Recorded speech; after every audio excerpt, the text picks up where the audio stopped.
Hey, psychos. It's the Ace here. So when we start these shows, we try to have a little fun, make a little joke. But right now I want to take a second. Instead of talking to you as the Ace, let's get a little real. I want to talk to you as Adam. A lot of stuff going on around the world right now, guys. And everybody's affected differently by it. So on behalf of myself, the Gov, and Quinn, we want to invite you to enjoy this episode and take a break from the COVID-19, from the riots, from the politics, and have a little fun. Take an hour and have a little fun in your day, because that's what we're here and that's what it's all about. So turn off all your other social media outlets, turn off the news, relax, and enjoy the Scarifyer podcast.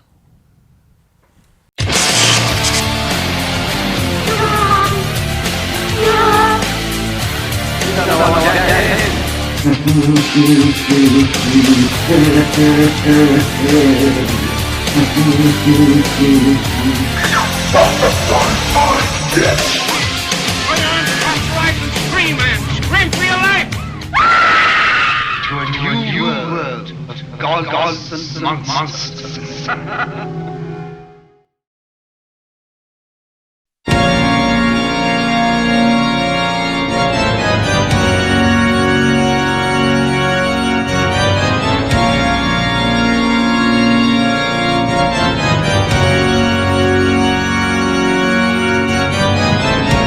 It's showtime. I am the Ace. And I'm the Gov. And I'm Quinn. Very special episode today because today is the very first fan-requested episode. Gov, what are we covering today? Today we are doing something a little bit different, but it falls along the Scarifyer line. We are talking about the Phantom of the Opera, but not just one movie or one adaptation. We are talking about the evolution of the character for very specific adaptations. I'm really jazzed about this. I'm just ready to get into it. All right. Well, before we get into the Phantom, we got some unfinished business to take care of from our last episode. Quinn, Yes. you didn't go to jail, which is a good thing. Right. Mm-hmm. Kyle's in the ICU, Well, which is a bad thing. Yeah. So, before we really piss you off, let's get your ranking for Friday the 13th because, in fairness, Gov and I ranked Friday the 13th, the original, 1 out of 5. Give us your ranking of Friday the 13th. I gave it a 4. A 4. Defend it. The only reason why I'm taking it down one notch, it was just slightly a ripoff of what they did with Halloween. Other than that, it's all original. Okay, I'll take it. Which is fair. We gave it 4s as well. Yeah. Oh, well, glad we're on the same page. Yep. All right, so, yeah, like we were just saying, Friday the 13th turned into an argument, debate over which was more shitty, Jason X or Jason Goes to Hell. So, after we recorded, I decided to take this to Twitter and Facebook and put it on a poll. And here are the numbers we got. On Twitter, it came back 29% to 71%. And on Facebook, it came in 35% to 65%, with Quinn getting her ass kicked in both polls. Quinn, any comments? I'll let you know when my back recovers from the bus hitting me. Man, you are one pathetic loser. But Quinn, you lost. You lost bad.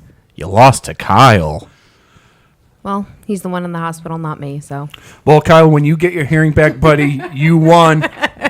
Congratulations. You kicked her ass. You won handsomely. We still have a PA spot open if anyone wants it. Yeah, if you're qualified, please hit us up, preferably if you're a mute, so we don't have to go through this again. And just so everybody knows, I am going to be making T-shirts that say, I don't watch Jason for symbolism.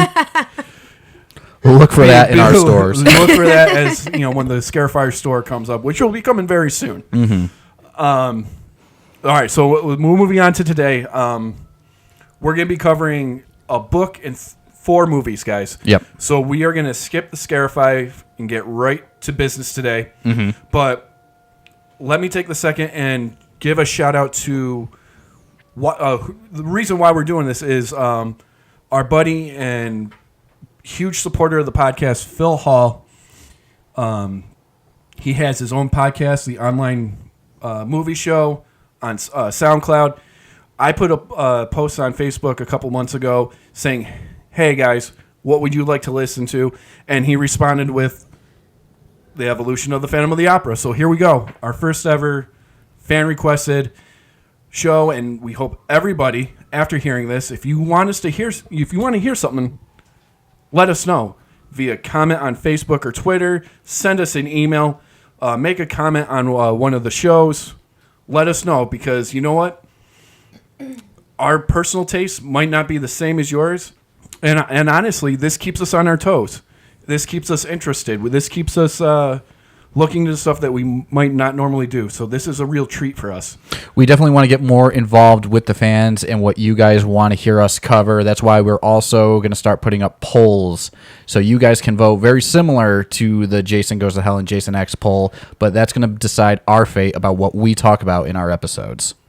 Okay, so here we go. Evolution of Phantom of the Opera. We decided that the easiest way for us to tackle this would be kind of to do like we did with The Shining. We're going to present the book, and then we're going to compare the book to 4 different movies, and to compare and contrast specifically how the Phantom character changed as we evolved through the years.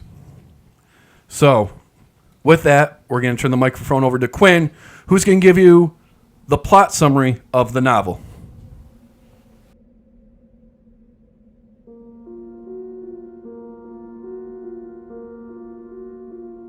In Paris in the 1880s, the Palais Garnier Opera House is believed to be haunted by an entity known as the Phantom of the Opera, or simply the Opera Ghost. A stagehand named Joseph Bouquet is found hanged, and the noose around his neck goes missing. At a gala performance for the retirement of the Opera House's 2 managers, a young, little-known Swedish soprano, Christine Daae, is called upon to sing in place of the opera's leading soprano, Carlotta, who is ill, and her performance is an astonishing success. The Viscount Raoul Duchesne, who is present at the performance, recognizes her as his childhood playmate and recalls his love for her. His attempts to visit her backstage, where he hears a man complimenting her from inside the dressing room. He investigates the room once Christine leaves, only to find it empty. At Perrault's Guerec, Christine meets with Raoul, who confronts her about the voice he heard in her room. Christine tells him she has been tutored by the Angel of Music, whom her father used to tell them about. The Phantom, having abducted Christine from her dressing room, reveals himself to be a deformed man named Eric. Eric intends to hold her prisoner in his lair with him for a few days, but she causes him to change his plans when she unmasks him and, to the horror of both, beholds his noseless, lipless, sunken face, which resembles a skull dried up by the centuries, covered in yellow, dead flesh.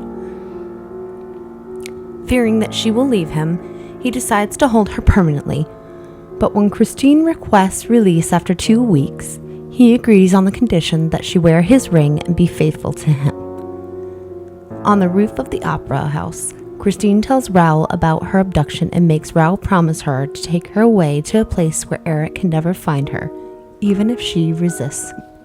Raoul tells Christine he will act on his promise the next day, to which she agrees. However, Christine sympathizes with Eric and decides to sing for him one last time as a means of saying goodbye. Unbeknownst to Christine and Raoul, Eric has been watching them and overheard their whole conversation. The following night, an enraged and jealous Eric abducts Christine during a production of Faust and tries to force her to marry him. Raoul is led by a mysterious opera regular known as the Persian into Eric's secret lair deep in the bowels of the opera house, but they end up trapped in a mirrored room by Eric, who threatens that unless Christine agrees to marry him, he will kill them and everyone in the opera house by using explosives. Christine agrees to marry Eric, and Eric eventually releases Raoul and the Persian. When Eric is alone with Christine, he lifts his mask to kiss her on the forehead and is eventually given a kiss back. Eric then reveals he has never kissed anyone, including his own mother, who would run away if he tried to kiss her, nor has anyone ever kissed him. He is overcome with emotion, and he and Christine cry together and their tears mingle. She holds his hand and says, "Poor, unhappy Eric," which reduces him to a dog ready to die for her. He allows the Persian and Raoul to escape, though not before making Christine promise that she will visit him on his death day and return the gold ring he gave her. He also makes the Persian promise that afterward he will go to the newspaper and report his death, as he will die soon and will die of love. Indeed, sometime later, Christine returns to Eric's lair, buries him somewhere where he will never be found, and returns the gold ring. Afterward, a local newspaper runs a simple note: Eric is dead. Christine and Raoul elope together, never to return.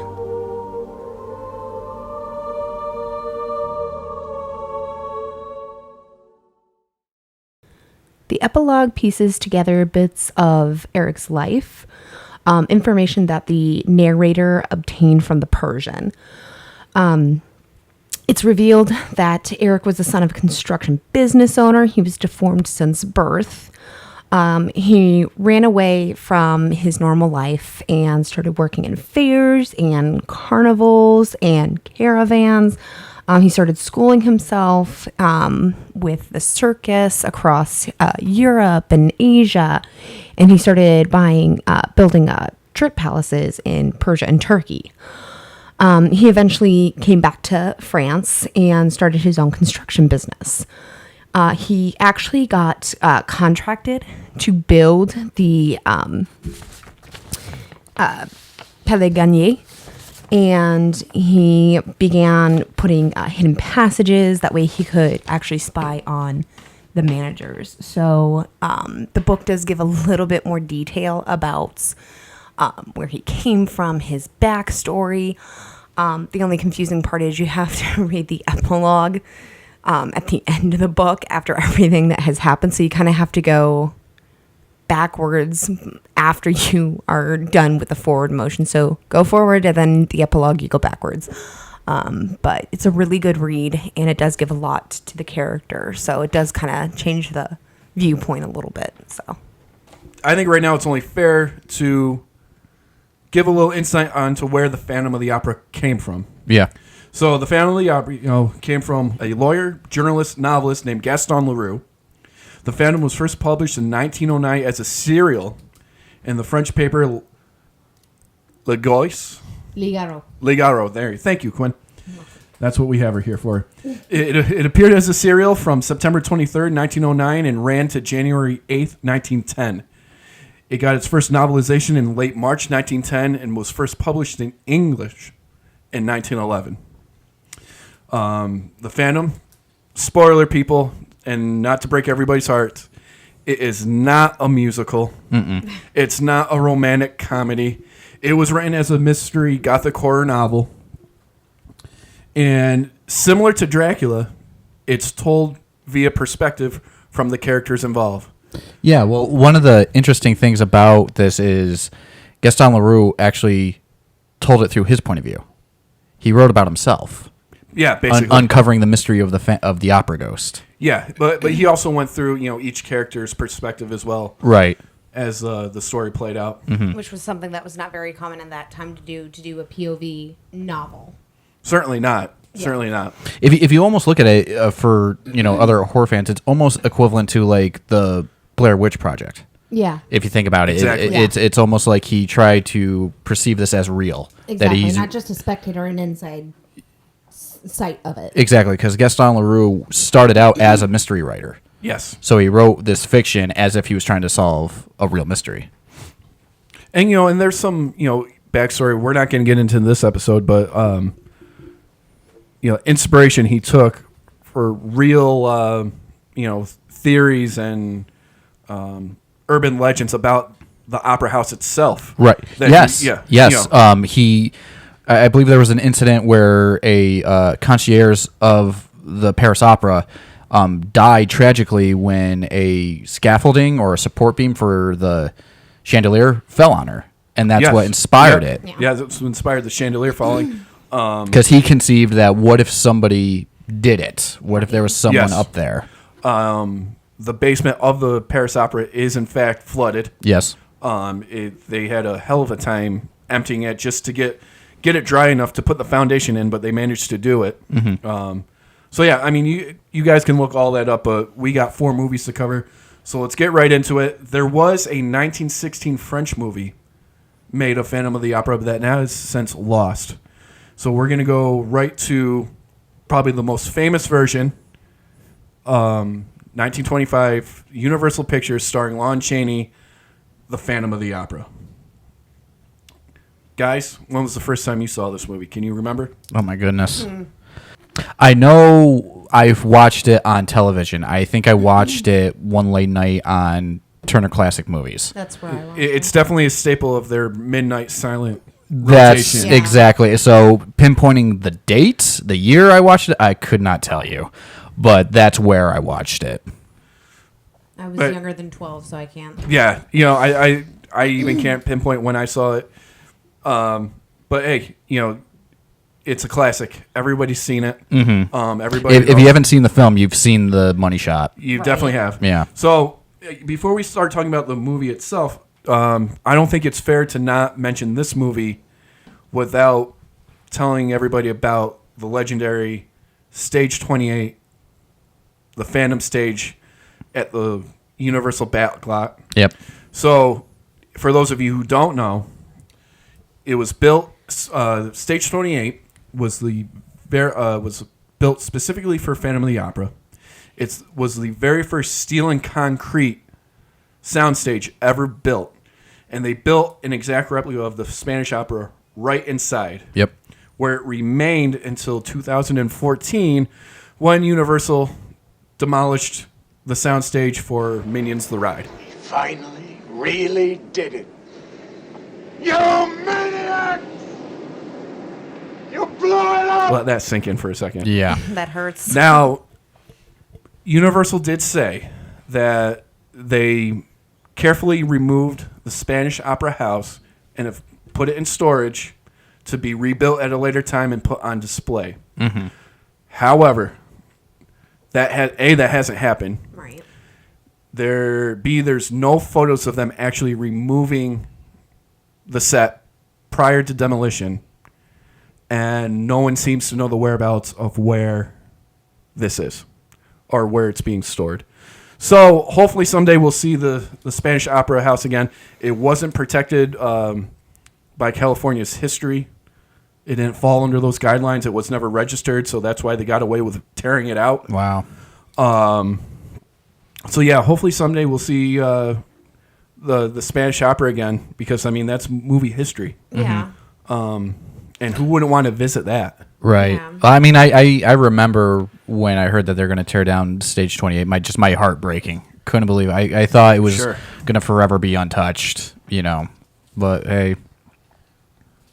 On a sidebar, a quick shout out. While I was doing research for this, I stumbled across a YouTube channel called Universally Me, and it's hosted by Antonia Carlotta, and she, believe it or not, is the great grandniece of original Universal owner Carl Laemmle. Wow.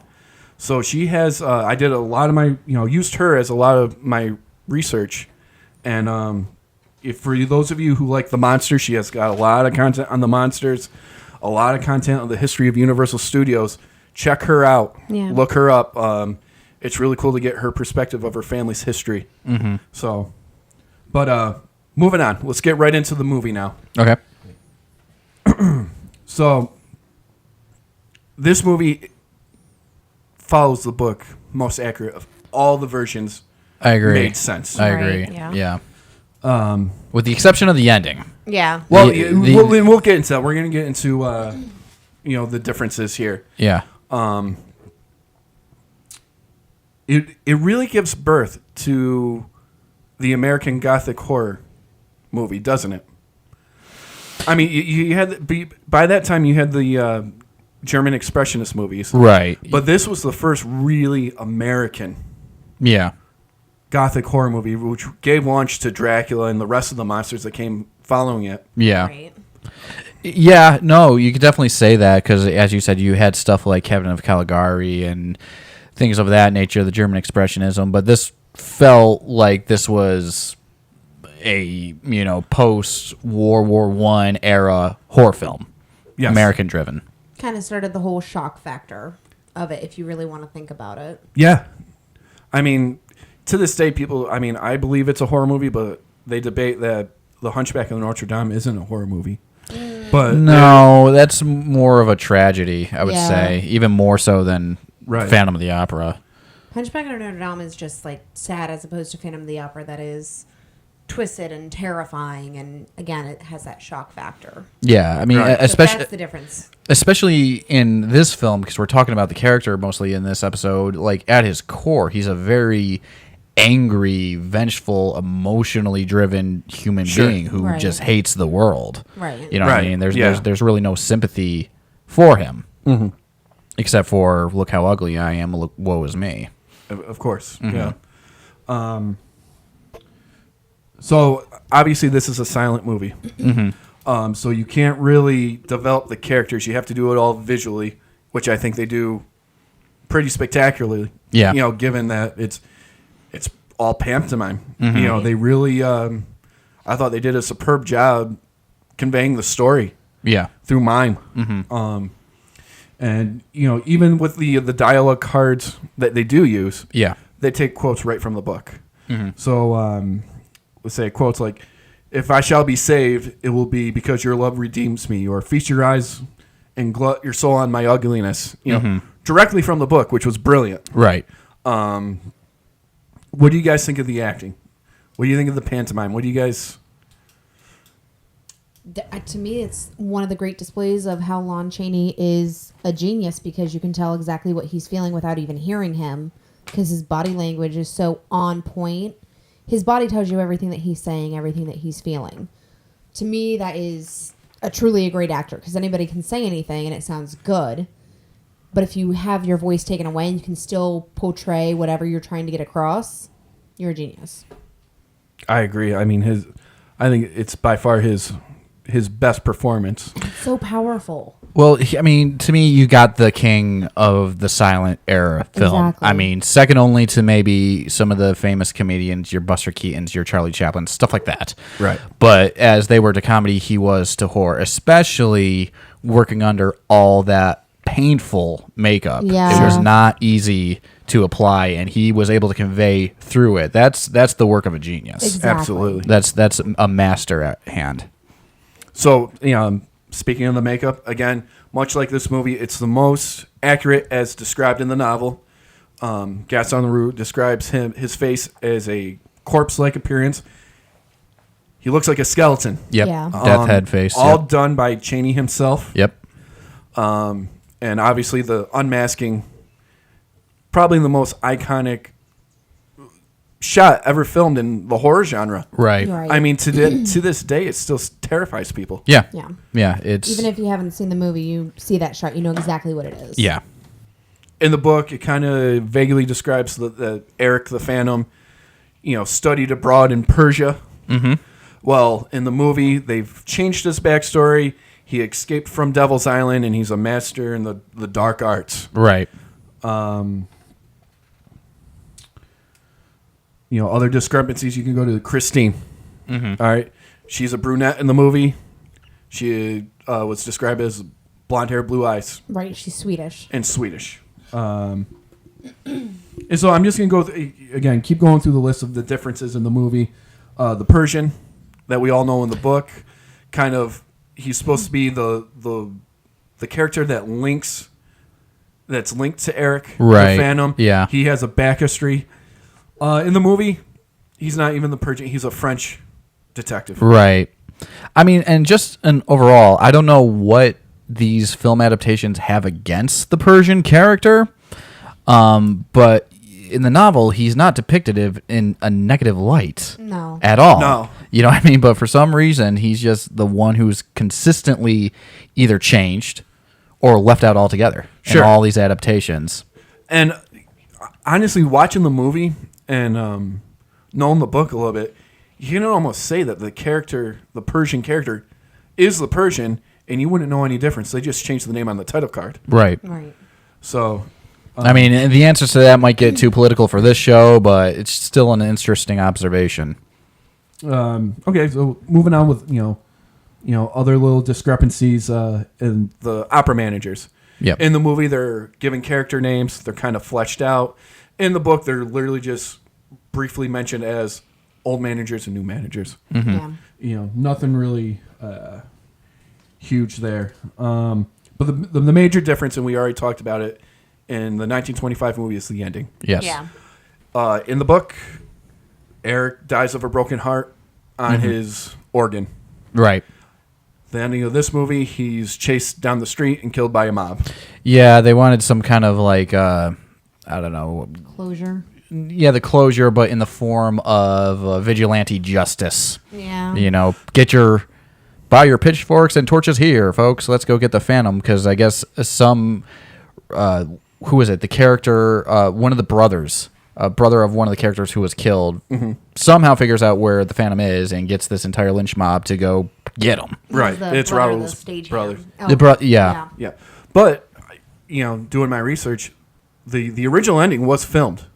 Yeah, Yeah. it tested poorly. And it tested poorly. That's why they changed it. Well, that's then a good point to make is that this film went through a lot of changes. At least 2 major cuts and Yeah. reshapes. Yeah, I mean, I famously recorded there was, I guess, a almost sort of romantic comedy version. That was of the first version. It Yeah. was presented as a romantic comedy. Yeah, and then there was a version that they tried to make it scary, but it was, quote, laughed off the screen and qualified for a lot of reshoots and a lot of retakes.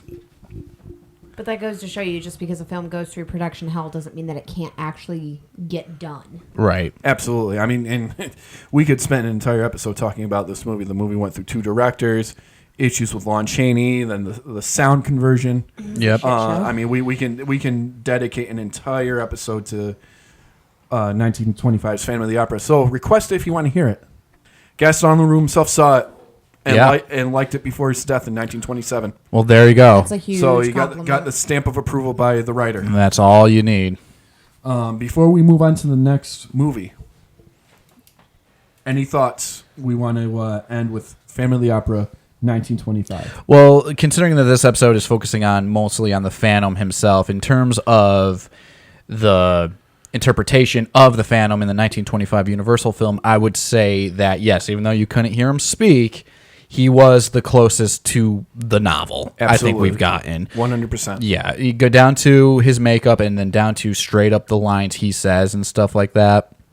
There are other aspects where they kind of left out, like they changed his origin a little bit. He also wasn't a master at everything like he was in the novel. Yeah. I mean, literally, the Phantom in the novel could do anything, Right. and everything. That's what made him terrifying. Yeah. Very good. We satisfied? We ready to go on to the next Phantom of the Opera? Let's do it. Next one on the list, Phantom of the Opera, 1943, starring Claude Rains, produced by Universal Studios. Here is all you've ever wanted in entertainment in one superb show. Here is matchless story, suspenseful, terrifying, never so thrillingly presented. Here in breathtaking technicolor is superb spectacle and splendor and romance. Here is a chorus of 100 voices, a ballet of 100 dancers, a cast of 1,000. Starring Nelson Eddy in his most vigorous performance, lovely Susanna Foster, and Claude Rains in the most coveted role of the year as the Phantom of the Opera. This is a remake of the 1925 movie. So we get a very different Phantom here, almost a completely different Phantom, a completely different character. So let's start with Claude Rains right off the bat. He refused to do a complicated makeup like Lon Chaney, Yep. which is why during the unmasking you only see part of his face, and it's not really thrilling when he's unmasked. Right. It's not as shocking. Thoughts on Claude Rains? I think he definitely classed up the character a little bit. Made him more Sure. sophisticated. Yeah, he was a older gentleman, and they took the character in a completely different direction. They made him almost fatherly to the Christine character, which Exactly. was was something that was originally, I guess, written.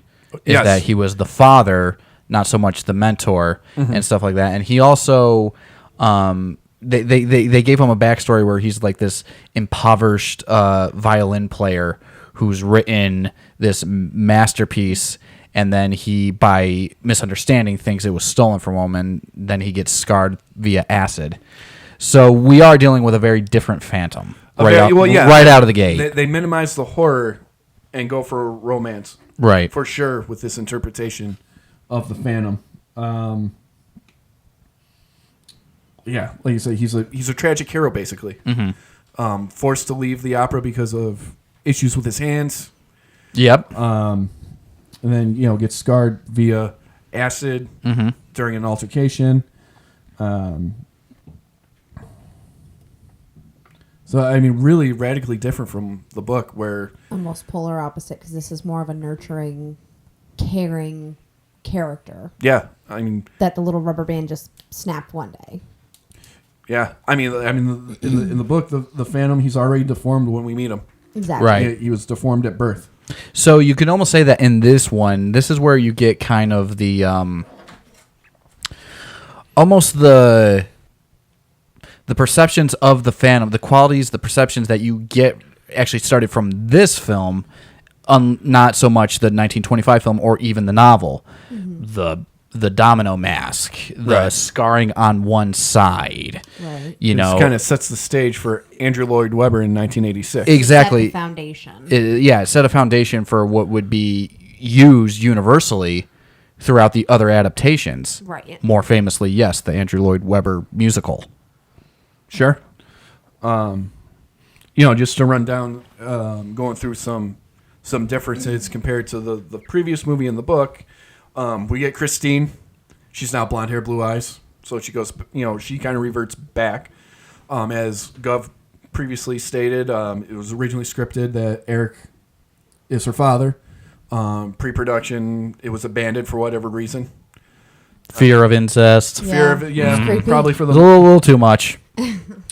the love triangle in this movie is different. So we Considering there's two Raouls. Yeah. Yes, well, Yeah. that's it. We get Raoul back, who is no longer just a childhood friend of Christine. He is now a French detective. Exactly. And then we get Anatoly, who is a baritone singer in the opera, who is also vying for Christine's love. And, they kind of got a Abbott and Costello shtick going through this movie. Yeah, Yeah, they the comedy. playing for her hand. They got some slapstick in here. And you notice there's a love triangle, which is a common theme throughout these adaptations, but this one is without the Phantom in it. Yeah. He still has that, like, patriarch nature to him, so he lets these two goofballs go for her. Right. He just wants to be an audience of one. He says to her in this movie, when you sing, you are singing to me only, kind of thing. Yeah. Right. He kind of gets very possessive. He gets possessive, yeah.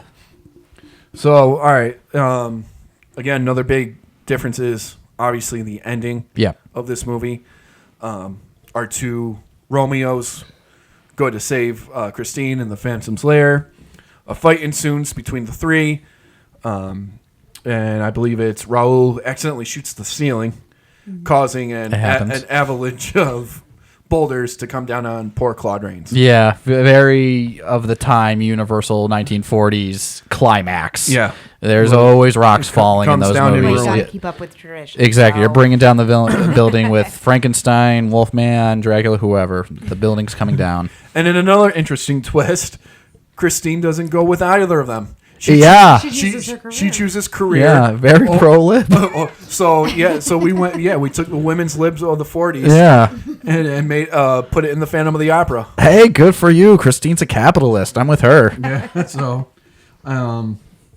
cool thing about this movie, this is the first monster movie Yeah. nominated for Oscars. It was nominated for 4 Oscars, won 2. There you go. So it won for art direction, one for cinematography, and lost in music and sound recording. Wow. So that's pretty cool.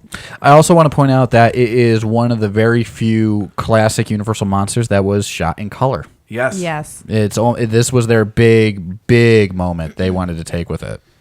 And there was a sequel planned. There was. It was called The Climax. And due to issues of story and Claude Rains, who was going to come back, apparently the Phantom survives. Yeah. Somehow. The rubble. A rock slide. Yeah. Well, they had planned it before because I guess that was the point of showing the mask and the violin close up at the end. To indicate he's To still allude kicking. it. Still around. Gotcha. Didn't happen. Story issues, Claude Rains availability, but the climax did happen. Mm-hmm.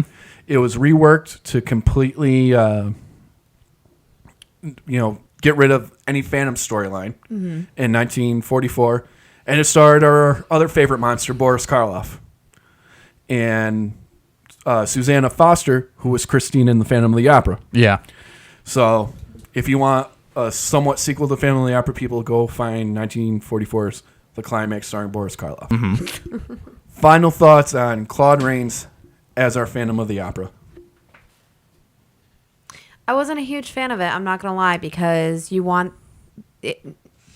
How do I word it? It's almost like a bittersweet. They played up the fatherly figure, and I don't feel like that's really what the character is supposed to be. So it was nice, but that was a lot. It was okay.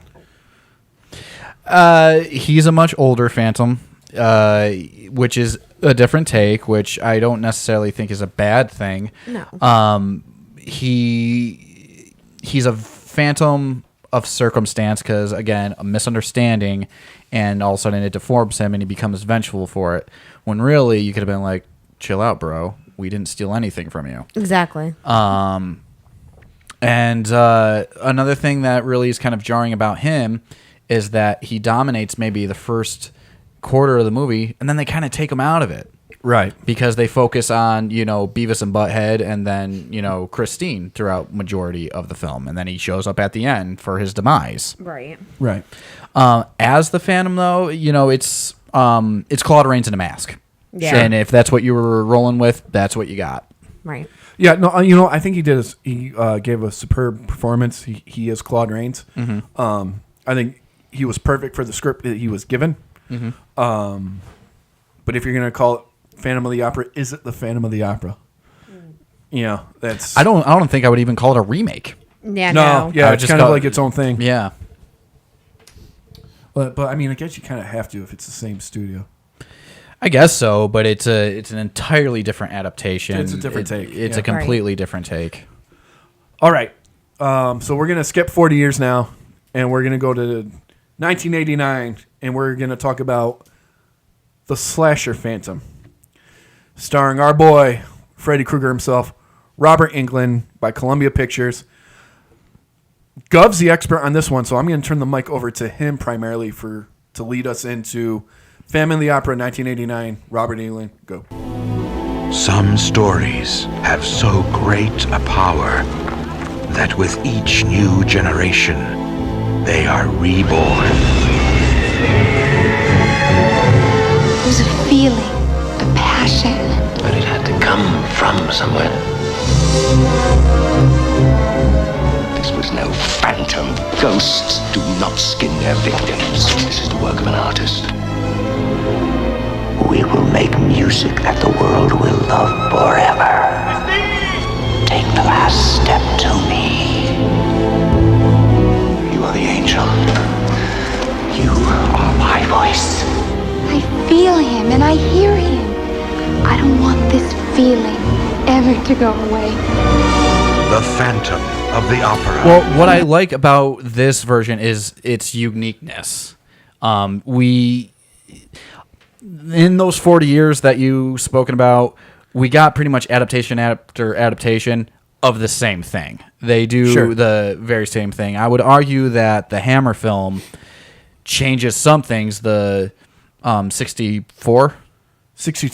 The 62 Hammer film with Herbert Lom as the Phantom does a lot of things very identical.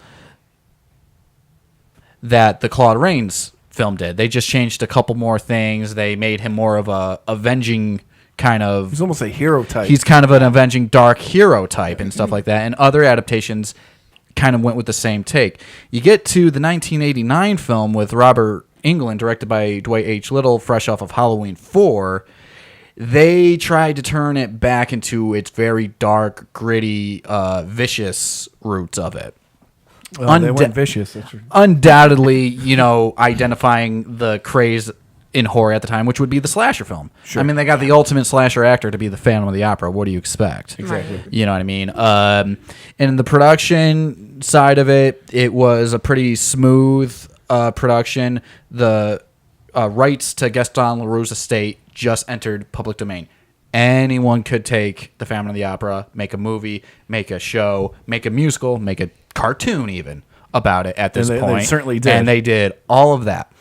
The big thing with Menachem Golan who is the producer, fresh off of getting kicked out of canon, starting with 21st Century Films, he wanted to nail the movie version before anyone else did because the Andrew Lloyd Webber play just premiered in London. Right. So, and this is the way he felt he had to go about it. And to give it some name value, they cast the biggest name in horror, a Boris Karloff of his time, Robert Englund.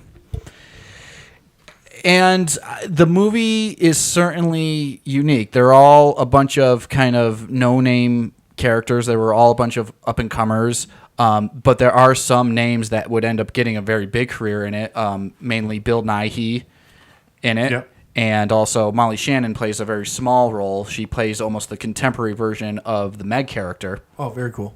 But she does it in modern times because this movie has a time frame to it of... They almost pull a Dracula and say Bram Stoker's Dracula and say that the Christine of modern day is reincarnated from Christine Day in the past. And this whole movie is under the frame of a flashback.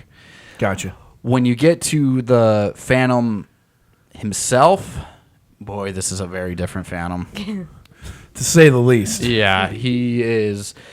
The main difference is his origin. He's not born disfigured. He's a very unappreciated composer who wants his music to live forever. So he, in fact, sells his soul to the devil to make sure that that happens. Wouldn't expect any less from Robert Englund. But with that comes his disfigurement, which looks a lot like, well, the Freddy Krueger makeup. Well, when in Rome, It's Freddy Krueger with a cape. It's Freddy Krueger with a cape. From the front time, bitch! And the mask. The mask is not a face thing. with him. Yeah, the mask is another thing that makes this movie completely unique. He does not wear a domino mask or the half mask. At some points, you'll catch him wearing a scarf over his mouth via shadow style. Otherwise, he is sewing the skin of his victims onto his face to cover up his deformity, which is, again, Leatherface. Unique. Well, Right. but it's unique for the Phantom. Yeah. Mm-hmm. In context of the Phantom. Yeah. You know. One of the things that I do like to talk about is some of his facial expressions when he's killing. About it. Oh yeah, talk about it. Absolutely. So you have the scene where it's very traditional Phantom style. You have the scene where he's attacking the stagehand on the catwalk, and he does the whole thing where he pushes him. He does. See it in my head. He does the thing where he pushes the guy over the balcony, then he ropes him and he brings him back up, and then he stabs him, and then the blood hits his face. And the killgasm face that he has. I know. Now I know. Now First, I know. it was Kevin Bacon's ass. Now Quinn has something to say about Robert Englund's killgasm face. Quinn? Well, I have a very, very deep look in his private personal life now that I never wanted to think about. I also, for some reason, as weird as it sounds, I don't like the thought of Robert Englund having sex. It's just well, come on, he's with prostitutes in this movie, man. He is. I like to think of him as like my parents in separate beds in separate rooms. Just you don't do that. Robert Englund does not do that. He's not. He can kill people, no problem. I have no problem with that. Just He's not the man of your dreams in the conventional way. No. All right, take note, people. Robert Englund is never allowed to get his rocks off. Because now we know what it looks like. All right, so my notes for this movie, obviously, it was a critical flop. Yeah. Right. Robert Englund was signed up to do 2 Phantom movies. Yep. And they had a script fully written, fully ready to go, and It was going to be called The Phantom of Manhattan. yeah, and it got rewritten and became 1992's Dance Macabre. Yep. Yeah. Which starred Robert Englund. Interestingly enough, in an interview in 2004 when the latest Phantom came out, Robert Englund talked about his movie, and he said that the sequel, in his opinion, was far superior than the original movie. Yeah. The same thing goes with the writer. He's gone on record and said that the first movie was they wanted to do the Gaston Leroux book close enough, but still make it their own thing, just to get to what they really wanted to do with the character. Gotcha. Which would have been in the sequel. What ifs? What ifs? Yep. It could have been an awesome movie. And I think another thing with this Phantom is that it kind of alienated its audience, hence why you get such a low critical score and why, the anemic box office numbers is because it didn't know how to play to it. So if you were a fan of slasher films, which is what they were catering to with the marketing, I mean, the poster's ridiculous. Yeah. Right. Robert Englund was Freddy. Now he's the Phantom of the Opera. Right. And then you have that photo of him pretty much Freddy Krueger in a cape, as Quinn said. And so if you're a slasher fan, you're going to get disenfranchised with it because it's such a slow movie. Right. Because it's made also in the line of a gothic horror film. There's a lot of music. There's a lot of ambiance in it. And then if you're a fan of that type of story, gothic horror, something a little bit more elegant, Paced. you get to the kills and it's just a bloodfest. Right. So in a way, it never had a chance because it just canceled its audience out. It was almost like trying to take 2 different movie types because in the 80s you already had that fast-paced, keep moving type movie. Yeah. With an era that also was take your time, tell the story, and they were trying to smash the 2 together, and that's just a dumpster fire waiting to happen. It was a good movie. I like the movie, don't get me wrong. Just it can't work both ways. All right, so are we done talking about Mr. Englund in the 80s? The only other thing I would say about, again, making it about Robert Englund as the Phantom, as this character, if you're looking for a version, which he has been, from his conception, kind of also referred to as, if you want this kind of like demonic maestro, I think Robert Englund nailed it. I liked it because he almost played it like a Jack the Ripper type Yes. vibe, and I don't know why. I'm really into that. Well, he's a horror icon. This is his MO. Exactly. I can't think of too many situations where you wouldn't want a Robert Englund, to play your villain. All right, so let's jump ahead to the movie that our audience probably is most familiar with, who's not a genre nut, the extremely popular 2004 Andrew Lloyd Webber's Phantom of the Opera. This is Quinn's arena, so we're going to let Quinn go. And with that saying, we're talking about the movie. That's why we're saying 2004. Yeah. The musical started in 1986, but we're talking about the Joel Schumacher film. The Joel Schumacher film starring Gerard Butler. Yeah. Just produced by Warner Brothers. Yeah. You ready to go? Oh. You ready to go? Not at all. Ding, ding, ding. Let your mind start a journey through a strange new world. Leave all thoughts of the life you knew before. Let your soul take you where you long to be. One question for Quinn. What the fuck? Okay.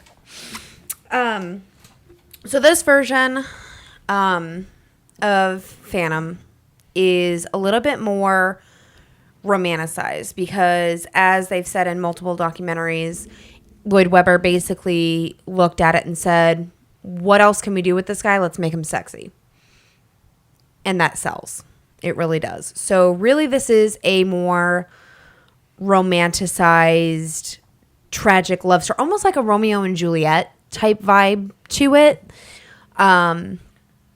It's definitely got elements of coming of age, and the romance is really intensified.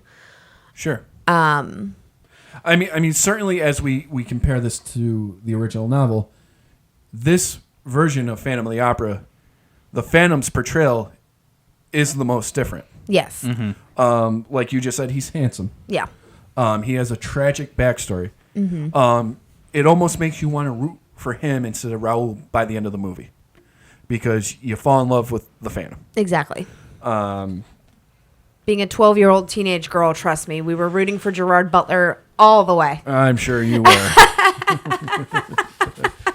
And me and Gov were watching the movie like, when's he going to start killing people? Yeah. He kills people. And not being a puss about it. I mean, come on.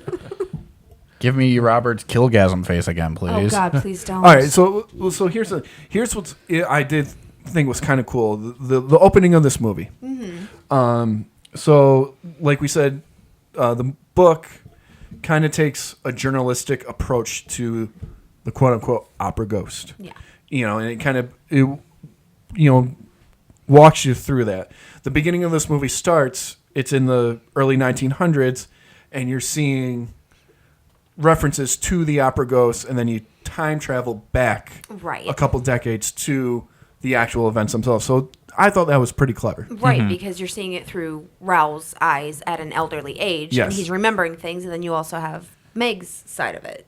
And they're both going back and forth with memories. Right. So should I save it from? So should I save it for when we actually talk about this movie specifically? Well, so all right, we're gonna give you your platform in just a He second. just wants Well, to why go. don't we go through some of the differences here again? The Phantom itself is the biggest difference in this movie. Unlike the novel, where you kind of learn the tricks of his trade, everything kind of remains a mystery. He's a mystery. He's an enigma. I'm sorry. Well said, T-Bag. Like you said, he's handsome. Mm-hmm.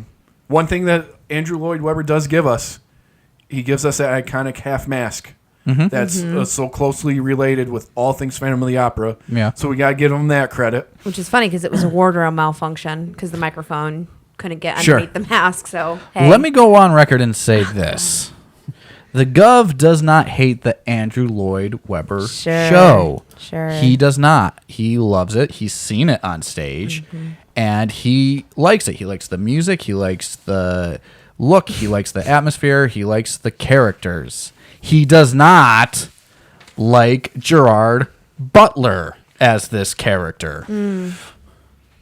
Poor Ace is trying to get through this right now. Well, you know what? Continue, Ace. Don't worry.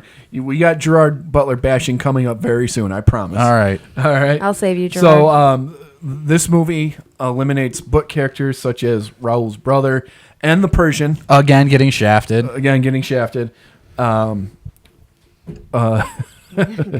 Boy, you two. We're going to have another ending just like last time. Where's the one? So let me get through this. Let me get through this quickly before I have to call an ambulance.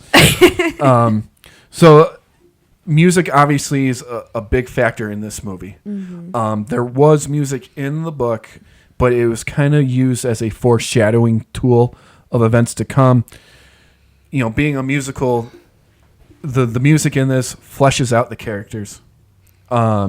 It gives depth to the story. So, I mean, that's real, other than the Phantom and stuff, that's the big difference between this and any other adaptation of Phantom of the Opera is it's so music heavy to drive the story and to build the characters. You can almost, every time a character sings in this movie, you're seeing their character. Exactly. It's their own personality. Right. And it was successful. It was a successful movie. It was nominated for many awards. Didn't win any. But just to go off Academy Awards, they were nominated for Best Cinematography, Best Production Design, Best Original Song. Golden Globes, they were nominated for Best Musical/Comedy, Best Actress, and Best Original Song. Didn't win jack shit, but they were nominated. At least they were thought about. I mean, how does that happen if the movie's so god awful? So, Well, it depends. so It depends jabbed him. on how you measure success. Oh my well, god. Okay. Was it critically successful? No. It got destroyed by critics. Was it commercially successful? Yes, but it also had a very limited release, so it's not hard to make that money back. Okay. Plus VHS rentals. Ladies and gentlemen, the match of the century has begun. I'm So- going to sit back and watch now. So no, go ahead and finish your thought. But I'm again, done. but The mic in the audience is yours. Kill Gerard Butler. Please. all I'm saying is the success of the movie, that's subjective. It depends on how you measure success. Critically, it was run through the ropes. They hated it. Music lovers hated it. People who were fans of the Andrew Lloyd Webber show hated it. Was it a pull for audiences to go? Yes, because it had that name value. But they were also smart, and they realized they had a dud on their hands, and they gave it a limited theatrical release. So it was easy to make its production budget back. Okay. For Quinn, what makes Gerard Butler so good in this role? Okay, well, I'm going to put a pause on that for a second. You're not even letting me finish a sentence on why it would be okay for it to be a success that way. How do you think independent films get so popular? They have limited releases, and some of them do good. So you're telling me that those are invalid? No, I'm not. Independent films traditionally are pretty much movie out of your trunk films. You go from one but if theater they're to successful. the next. Yeah, but This if is that's a limited release. But this isn't. Yes, you're right. But this is not a independent film. This is a very high budget, very well produced by Warner Brothers, big film. But if you strip that away, let's take that away for half a second. There's I'm just saying twist reality just for a minute. There's nothing independent about it. No, I'm saying you're talking about how it was limited and that's the only reason why it was successful. Well, independent films are sometimes limited, but some of them get really, really successful. Yes. I'm having PTSD from Friday the 13th. I hope you know. No, Well, yes. it's not Friday the 13th. It's Family Opera. So A independent film gets this kind of success through word of mouth, and then other theaters want to book it to show it. So That's not the case here. They gave it a small theatrical run so they could make their money back, and then they dumped it out on video to make the rest of the money back. all right. It had an $80 million budget. There's nothing independent about it. They had Joel Schumacher directing I it. didn't say it was an independent film. But you're comparing it, say, like, how do you think they do it? I was comparing it to a limited release versus another version of a limited release. You can put Phantom of the Opera on 2 screens. You don't think that will make a few bucks just for the name value alone, especially if you say this is the film version Okay, well, then of you the can't- disgustingly successful Andrew Lloyd Webber play? Then you can't bash it exactly because if it has the name backing it, people are going to go see it. I'm not bashing that the fact that it was a success. I'm telling you how it was a success. Then it doesn't matter as long as it's a success. That's not my point. Oh, I don't care about your point. What's the next? So, thank you. One for Gov. Oh, okay. What makes Gerard Butler so great in this role? Why, out of everyone you could possibly cast, it had to go to him? I didn't say he was the greatest choice. He has even gone on record and said, "What the hell were they thinking, putting me in the picture?" I'm with him. Yeah, I know you're with him. I'm not even arguing that factor. Joel Schumacher. Well, that You had to do that, didn't you? Well, there's an explanation. Well, listen, the goddamn guy put the nipples on the bat suit. It was and he his put call.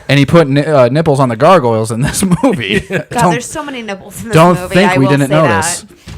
No, he was Sir Andrew's first choice since the 80s. Yeah, no matter he's what. always who yeah. he's wanted. Okay. So, I mean. So Gerard. You want to know Yeah, how Gerard Gerard got the Gerard spot? Butler?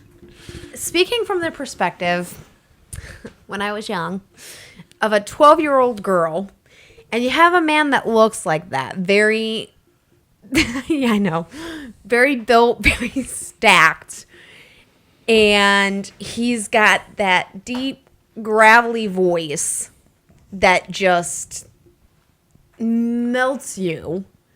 Of course, that's why we're gonna flock to it. Melt your And then eardrums, maybe. Every girl. Was that absolutely necessary? Go ahead. Is that absolutely necessary? All right. So, given the description you just said, would you have been satisfied if it was the Arnold Schwarzenegger? I mean, Arnold Schwarzenegger is well built, has that deep voice. No. Because you're making an argument for Gerald Butler basically on his looks. Would it have been the same if Schwarzenegger was in it? Absolutely not. Schwarzenegger's a good-looking man. So No, he's not. He was back in the day. No, he wasn't, man. So He looked like why a Stretch Gerard Armstrong Butler? doll. Why Gerard Butler? He's just got that. I don't know how to word it. I'm thinking really hard about his face, and I shouldn't be right now. He's almost got that sophisticated look, but he's got that rugged, edgy, commanding voice. It almost feels like a possession when you listen to him from a 12-year-old girl's standpoint, which is funny because my taste isn't that far off from a 12-year-old girl. It was very powerful. Every single one of my friends absolutely hated Emily Russman because we wanted to be in her shoes. He has sex appeal, okay? So what you're saying... Which is more than I can say for some people. So what you're saying is that it's a completely superficial level of why it had to be him. It's not even so much about like a superficial level. He has a very commanding presence. Okay. He really does. He has stage presence. Yeah, that's So but you're think telling about me... it. I'm not saying that it was the right choice, but think about when he is on the screen. You know he's there. He commands attention. Just think about it for a half a second. Like I said, he wasn't perfect. Probably not who I personally wouldn't have cast originally. Well, who would you have cast? Don't ask me that. I can't think. You're just throwing me under the bus. Because you wouldn't have cast Gerald Butler. You wouldn't have cast Schwarzenegger. Who would have you cast? If I wanted it to be a foreign film, Dolph Lundgren. Oh, boy. I think... Oh, honestly... It would have sounded like the Swedish Chef. It would have been great. I think they should have gone with their original choices, which would be Hugh Jackman and Anne Hathaway. Ew. They did a great job in Les Miserables. Why not? Ew. They could actually sing. Okay, but okay, That- then you could argue because then they That cast probably would Pierce. have won the awards. Probably. There's your awards. Okay, but you can't trust Hollywood to put in people who can actually sing. I mean, let's Clearly, we're talking about Phantom 2004. Pierce Brosnan. Why did you give that man a microphone? You know what? I agree with you, but he was Okay. also not the lead. But it doesn't matter. You're still hearing him sing. Yeah, but you could easily skip that scene. You really can't skip through Sir Gerard here. Exactly. But if it was so bad, you would have tossed him. Because pretty much what you have here is a man who is trying very hard to hide his Scottish accent and failing most of the time. Okay, so once again, Colin Farrell with Alexander. And then when They he just gave up on that. sings and he has to hit those high ranges, those high peaks, he just kind of gives up and screams it. Okay, that's why they cast him in 300. Exactly. That's how they should have ended the movie. He should have just fucking kicked somebody Into the right pit. off the stage. Exactly. That's what I was going to say when you were describing his appeal. I'm like, yes, we all saw 300. But it's appealing. It really is. That deep, rugged voice that he has is commanding. Think about the masquerade scene. Going by her description and what she likes to see, if we ever remake Family Opera, we're going with Jean-Claude Van Damme. Right. Yeah, that's exactly it. Now, do we want the coked up version or? You kidding me? You seeing him, giving Raul one of those split kicks? Fuck yeah. That's all you need. So that's it. It was the look. It was the appeal. There was really... They even said that's primarily why they even cast him. I know. Joel Schumacher cast him. Because they saw him and they went, that's it. And do you know where they saw him? Fucking Dracula 2000 got him the role. Yeah, okay. Okay. It's true. That's a whole nother movie that I could go on about. I know. Okay. I think it's one of those situations where Joel Schumacher, being Joel Schumacher, wanted his boy toy lead. And even though everyone voted against it and told him it was a bad idea, including the actor, he got it. But he still did it. He had to. He'd be stupid not to. Okay. I'm not blaming Gerard Butler for taking the role. I don't blame any actor for taking the role. Mm-hmm. But so obviously, then what is your- but obviously, between Joel Schumacher and Andrew Lloyd Webber, who was so heavy in this production because he wrote it, I need more wine. and then he also produced it. Between the two of them, they're like, we need to get him because he will bring 12-year-old girls to the cinema. Okay, so then what is your argument? Take about piece by piece. Like the stage presence.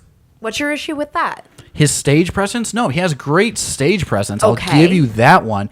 But you're casting the Phantom of the Opera in a musical version of the character where he sings 90% of his dialogue. Yes. And then you cast someone who can't sing. And he told you he can't sing. You could say the same thing about Madonna. You can, but she'll never tell you that. And she's a singer. Gerard Butler's not a singer. He's an actor. Granted, I'm not saying he's the greatest singer on the planet, but I thought he did a pretty good job. He did the absolute... You don't forget his voice. That's for damn sure. I set myself up on that That's one. for damn sure. I set myself And to hear up. some of that... Curse you! You little lying Delilah! You little viper! Now you cannot ever be free! Of course you will. Nope, you can't forget that. So, all right, because we're going around in circles. Gerard Butler did the best Gerard Butler could do. Yeah, I'll give you that. You know, Absolutely give you that. If his job was to be a gravelly, sniveling phantom with the worst case of pink eye you've ever seen, God. he nailed it. obviously we're not going to go through the process of giving a ranking for 4 movies. So how about this? Why don't we give in order best Phantoms using these 4 movies to end the show? So, Quinn, between Chaney, Raines, England, and Butler, 4 being the lowest, 1 being the best. Give it to us. Do you want me to start with 4 or 1? Start with 4. Start with 4. Claude Rains. Okay. Again, just not my favorite. A little bit softer. That's not what I really want in a Phantom movie. Okay. 3 probably would have to be Robert Englund, just because it is different and edgy. But again, it's kind of vastly different, again, than your source material. It's the only reason why it's 3rd. You know where I'm going with this. Second is going to be Gerard Butler, because I like the different version of it. I'm shocked. Yeah, I'm sure you guys are, okay? Deep down inside, there's a little 12-year-old girl in me that screams when he comes on screen, okay? You think that's bad? You should see me with Panic at the Disco. And number 1, obviously, is the king himself, Lon Chaney. Nobody else will ever be able to do it like Lon Chaney did. I'm going to go number 4. I'm going to go Robert Englund. He was good. It was just so radically different from what the Phantom is and what the Phantom story should be. He did good for what Robert Englund does. Was it the Phantom? 3, I'll go Gerard Butler.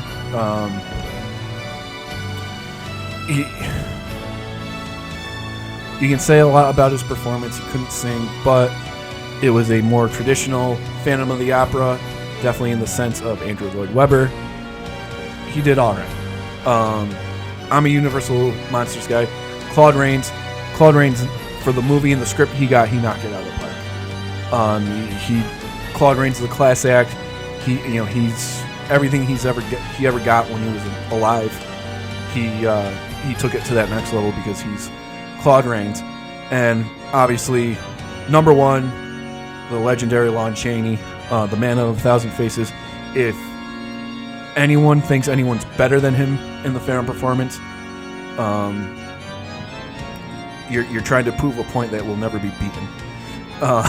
He is the man. He is the Phantom.